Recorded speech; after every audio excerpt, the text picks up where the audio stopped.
Hi, I'm Pastor Steve with Screaming Rock Ministries, presenting Faith and Hope for Today. Genesis is the beginning of the recorded history of humanity and reveals that God has a plan, has always been there for us, has already defeated evil. Will you join us for a thought-provoking journey to the solutions of life's complexities? Sometimes it's hard for me to remember you running. Pace of life just gets so out of hand. I try my best, but it's just never good enough. I'm reminded of how much I need to know. You are for me, you're not against me. You are with me, I'm not alone. Through all the darkest times and brightest days, I know some things will always stay the same. I'm not alone. Well, welcome back. We are really glad to be with you again today. We are into that really beautiful time of year, into September. And what a great, my apologies, October. And we have some fascinating conversations. You do not want to miss this particular presentation because I believe it deals with many of our relevant issues in our world today, even though we are in Genesis looking at chapter 19. So I hope you're blessed. I'd like to just take a moment and tour with you to the top of a ridge in which I guess we'll call this Mr. Grumpy Rock, one of those really unique formations that we have here in Oregon and Idaho. I hope you enjoy that. Share that. It was a lovely picture, so thank you very much for that, and I hope you enjoy that as well. So we've got a lot to talk about. Faith and Hope for Today presents Genesis, the beginning of everything. Our subtitle actually is God's Judgment. Now, judgment means many things to many people. It doesn't matter whether you believe in God or in karma, whatever, this concept of judgment. So we are going to explore a story that can sometimes be perplexing. It deals entirely with the judgment of God. And I hope you learned some new terms today. So bear with us as we jump in. Our first slide says God's divine judgment in response to sin. Now in this story we learn how God sees sexual violence and abuse. I want to introduce you to a unique phrase called corporate punishment. Now, corporate punishment unfolds in the story in a very unique way. And corporate means, in this case, everyone that is involved in the story is going to be able to either avoid the punishment or to experience it. Now, judgment gets really complicated when you talk about, what about innocent people? And the question is, are there really such things as innocent people? So as we delve into this story, listen carefully to the words, because those words are introducing us to something that is coming on planet Earth. So let's see how the story reads. Genesis 18 is a review, verse 20. And the Lord said, speaking to Abraham, the outcry of Sodom and Gomorrah is indeed great, and their sin is exceedingly grave. So here, God is telling Abraham the condition of Sodom and Gomorrah. Notice verse 21, I will go down now and see if they have done entirely according to its outcry, which has come to me. And if not, I will know. Now, what's really important here is that God is not going to act until he gets a first-hand report, a first-hand accounting. In other words, some people think that God just sits up there and sends down a lightning bolt. That is not what Genesis is telling us. It is telling us that God has to come down and walk and see and hear and know what is going on. In this case, he has two angel messengers that you will meet here in just a moment, okay? So,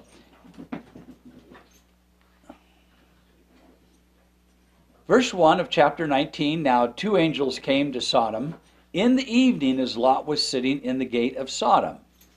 When Lot saw them, he rose to meet them and bowed down with his face to the ground. Now, it is really interesting here because in several instances in the book of Genesis, Abraham and Lot recognize these particular men as being significant and worthy of being bowed down. And this is about putting your forehead in the dust of the earth. So, isn't that just fascinating, the insight of Lot and Abraham?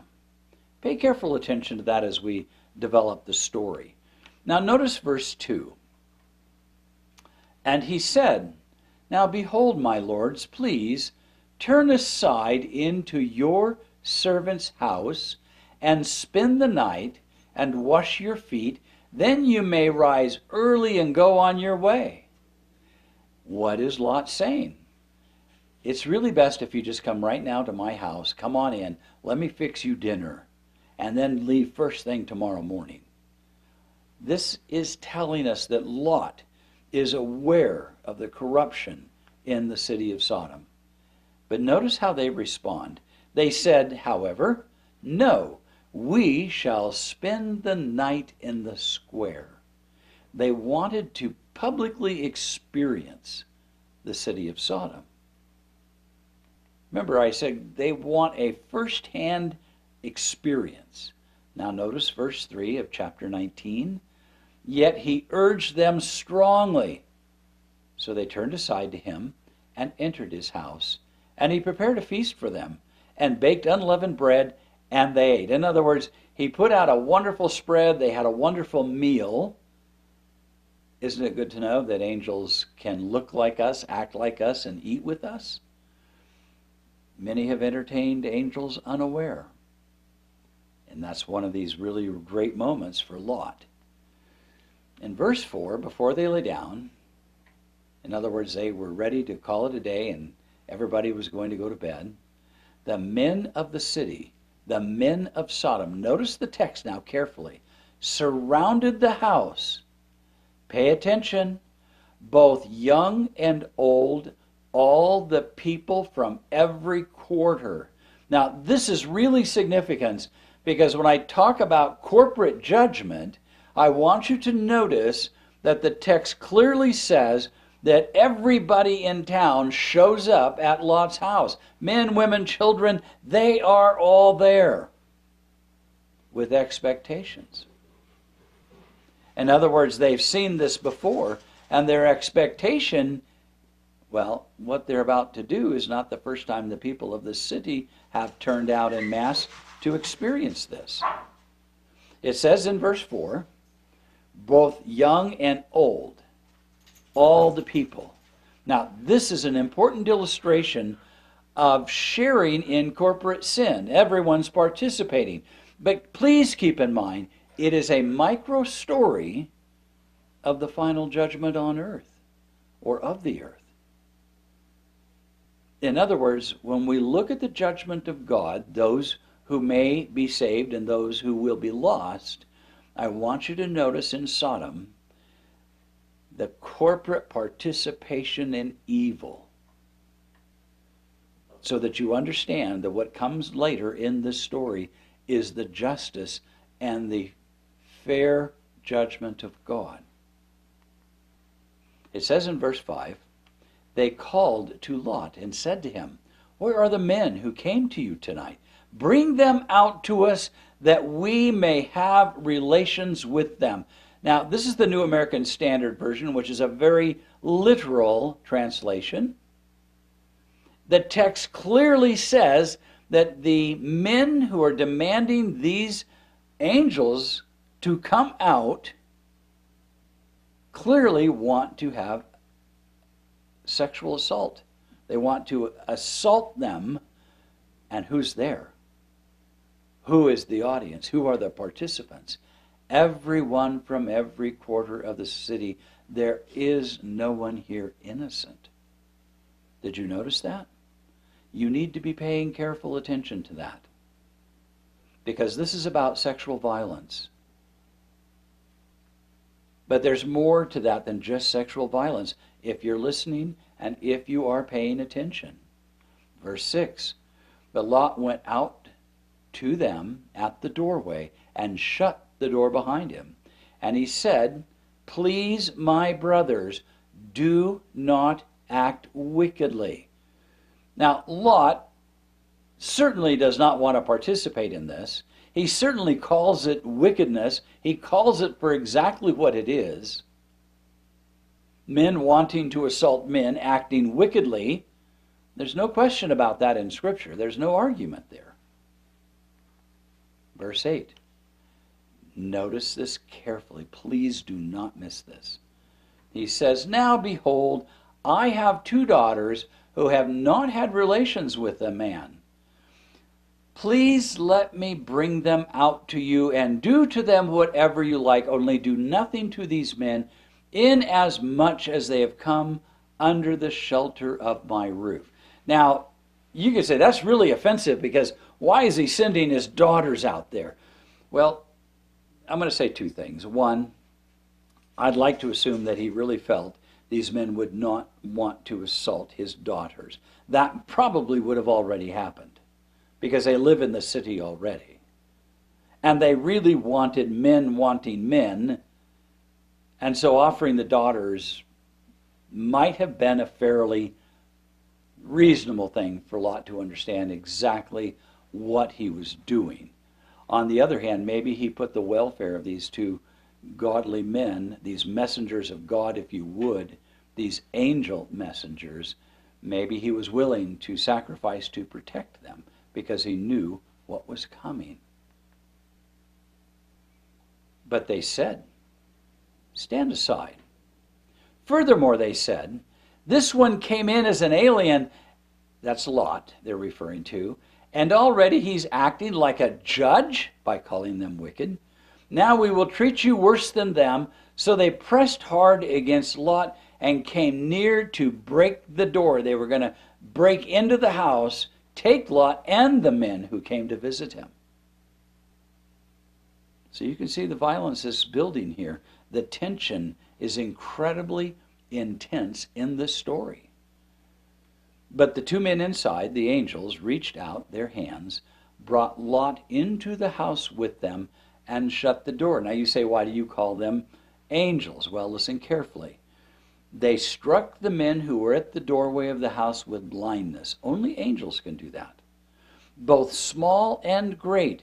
So they wearied themselves trying to find the doorway. Now that is a divine intervention. That's a divine action by these 2 men. Saved everyone in that house, as you can see in this story very clearly. Then the 2 men said to Lot, whom else do you have here? A son-in-law, your sons, your daughters, and whomever you have in the city, bring them out of this place. You understand the warning here. The angels are saying to Lot, whoever you know, whoever is family, whoever you have a connection to, get them out of here now. This is urgent language. Do it now. Verse 13, for we are about to destroy this place, because their outcry has become so great before the Lord that the Lord has sent us to destroy it. It's going to be quite an event, isn't it? This is a solemn moment for Lot, for his daughters, for his wife in that household. Lot went out and spoke to his son-in-law who were to marry his daughters as sons-in-law, and said, up, get out of this place, for the Lord will destroy the city. But he appeared to his sons-in-law as being jesting, joking. And here Lot is pleading with them.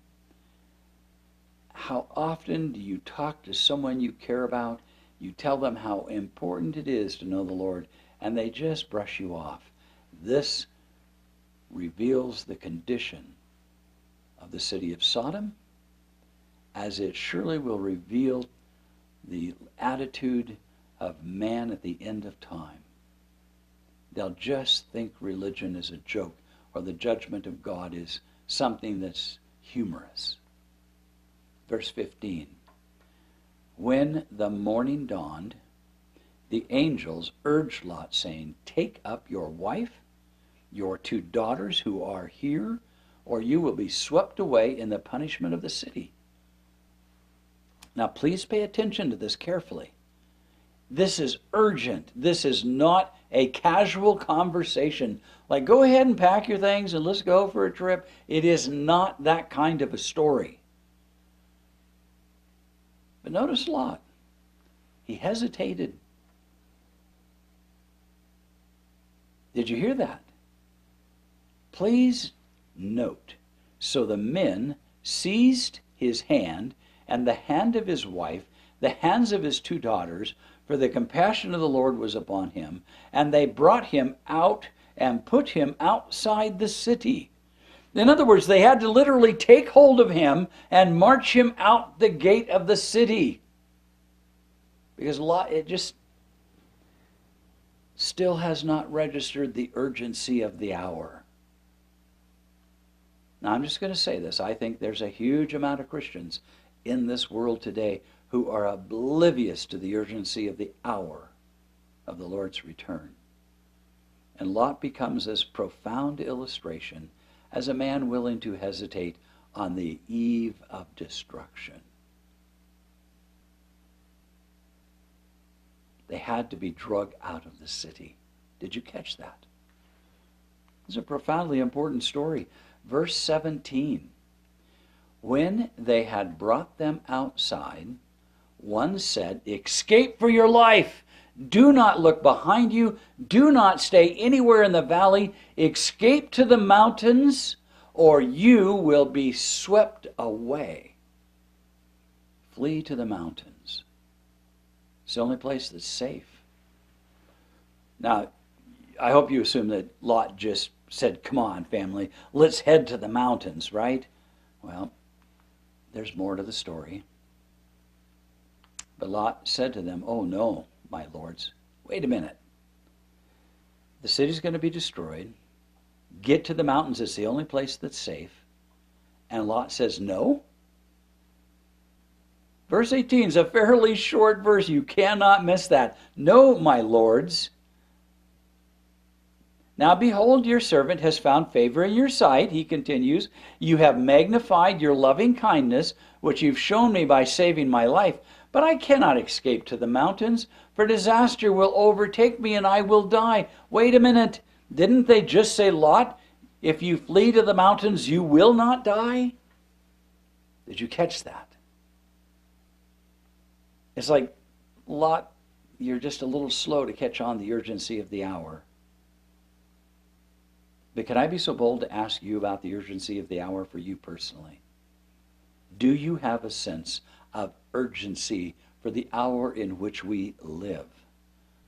As we're watching violence spread throughout the world right now,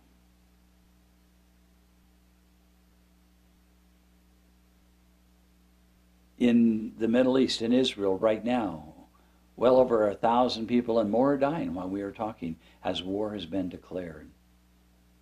Would you have gone and run out to the mountains? Or would you say, "Oh, we're pretty safe. We're outside the city now. We're okay"? What would be your attitude in this story? It might be the same attitude you have today. Verse 20. "Now behold, this town is near," Lot continues, "enough to flee to, and it's small. Please let me escape there. Is it not small, that my life may be saved?" Now, process that for just a moment. The judgment is going to fall on Sodom, Gomorrah, and the people in this valley. And Lot made the choice to go to a city in the first place, and look at the consequences. He said to them, "Behold, I grant you this request also, not to overthrow the town which you have spoken." "Hurry, escape there, for I cannot do anything until you arrive there," the angel says. Therefore, the name of the town was called Zoar.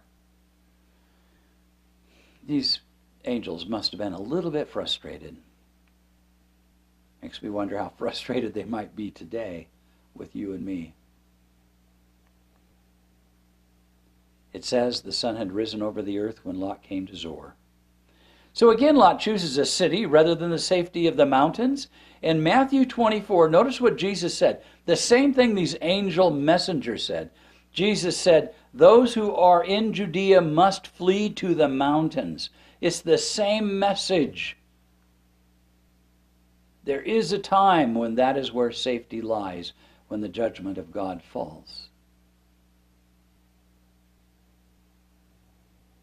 But Lot chose rather a city which turned out to be not safe at all. That's a challenging story for us, isn't it? A profoundly important story. Now the details. Then the Lord rained on Sodom and Gomorrah brimstone and fire from the Lord out of heaven. You know, there's a explorer and geologist here just a few years back went to a location where they believe Sodom and Gomorrah once may have stood. And do you know they found brimstone? They found craters. They found everything of what was one time a city in which there's burnt rock and brimstone, in which that city was completely leveled, and there's absolutely no left evidence of civilization to this day.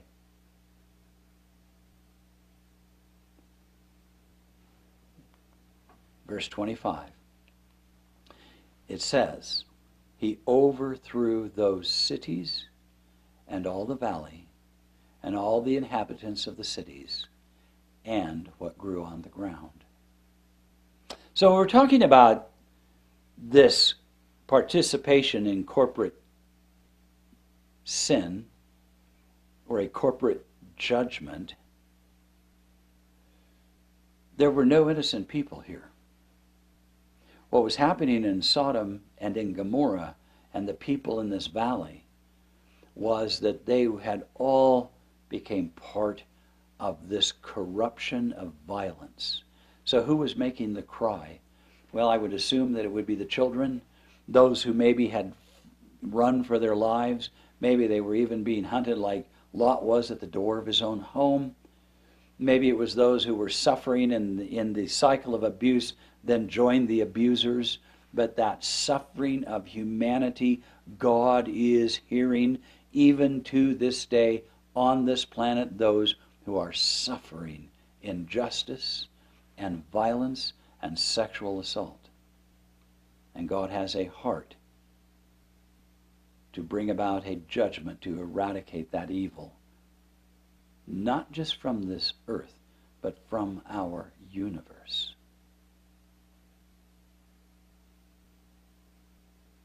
The question for you and me, are we listening to what God is trying to tell us?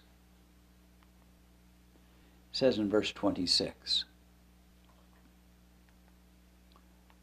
but his wife, that's Lot's wife, coming up behind him as they're headed out to Zoar, paused, turned around, and she looked back and turned into what appears to be a pillar of salt. Now, some scholars would say that it is very possible that Lot's wife may have had relatives in Sodom and Gomorrah, that she may have grown up there, she may have had attachments deep in her heart. But where was her heart? Was it escaping the judgment of God? Her longing to look back revealed the truth of her heart. Looking back shows she was comfortable with their lifestyle. Maybe she didn't approve, but she was comfortable with their lifestyle of assault and violence. We become immune to things in our culture, don't we? We learn to look the other way. We learn not to get involved in other people's lives. Where's our heart? Where is our heart? I want you to know that Lot living there willing to call sin by its name, wickedness, that Lot probably had spoken against the other issues in that community. And Lot may have been giving the last warning to the people of Sodom and Gomorrah. But Lot probably wasn't the only one, because God would not act until every person in that city had had an opportunity to turn their hearts away from the violence and the corruption they were living and participating in. Because that's who God is. But I want you to remember Lot's wife, because she looked back. Genesis 19:27, now Abraham arose early in the morning and went to the place where he had stood before the Lord. And he looked down toward Sodom and Gomorrah, toward the land of the valley, and he saw, and behold, the smoke of the land ascended like the smoke of a furnace. All evidence of that violence was completely eradicated. That removal of sin from that valley was permanent. It was gone. Corporate punishment.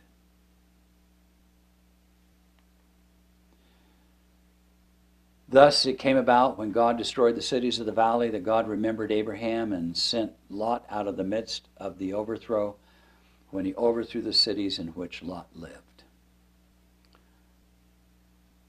I hope you think about it. If you choose to live in cities, I would strongly encourage you to consider moving to the country, if you could. We're living in a state of decline. You see, this illustrates the corruption, perversion, and the violence that is likely similar to the human violence listed just before the flood. It also has important implications as we near the end of time, just before Christ returns to redeem those who live by faith alone. It is important for you to know, would I stay or would I go? This is an intense story, isn't it, today? God is calling us out of cities. He's calling us to himself. I want to go to our closing picture of these two beautiful swans. You know, these rice paddies, after they've been harvested, are just filled with simply tens of thousands of birds. And these beautiful swans are just out there having the best day. All kinds of good things to eat. Thank you, Sherry, for what you bring us in this lovely story. I hope it refreshes your mind a little bit. But I want you to ponder this story and go back and read it again. It is speaking to us today. A relevant truth.